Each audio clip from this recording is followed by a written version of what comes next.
வணக்கம் பானு.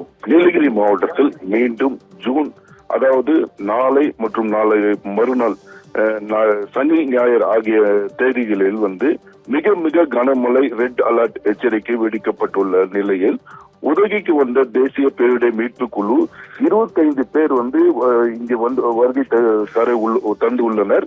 மாவட்டத்தில் உள்ள மண் சரிவு ஏற்படும் அபாயத்தில் உள்ள பகுதிகளில் கண்டறியப்பட்டுள்ளது. 283 பகுதிகளில் கண்காணிப்பு பணி தீவிரப்படுத்தப்பட்டுள்ளது. பேரிடர் ஏற்படக்கூடிய பகுதியில் அதாவது 42 மண்டல குழுக்களும் தீயணைப்பு துறையினர் மற்றும் மாநில பேரிடர் மீட்பு குழுவும் தேசிய நெடுஞ்சாலைத்துறையினரும் தயார் நிலையில் இருப்பதாக மாவட்ட நிர்வாகம் தகவல் தெரிவித்துள்ளனர்.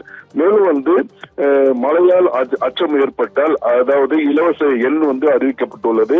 அதாவது 1077 என்ற எண்ணும் இலவச எண்ணும் அறிவிக்கப்பட்டுள்ளன.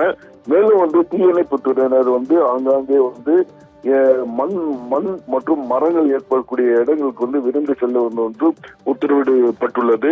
மேலும் மாவட்ட நிர்வாகம் அதிகமாக மரங்கள் உள்ள பகுதியில் வாகனங்களோ அதாவது மற்றும் பொதுமக்கள் நிற்க வேண்டாம் என்று ஒரு அறிவுறுத்தும் வழங்கப்பட்டுள்ளது. நாளை மற்றும் நாளை மறுநாள் ரெட் அலர்ட் இருப்பதனால் தேவையற்ற பொதுமக்கள் வெளியே வர வேண்டாம் என்றும் எச்சரிக்கை விடுக்கப்பட்டுள்ளனர். எனவே பார்த்தோம்னாக்க தற்போது பேரிடர் மீட்பு குழுவினர் இங்கு உள்ளனர்.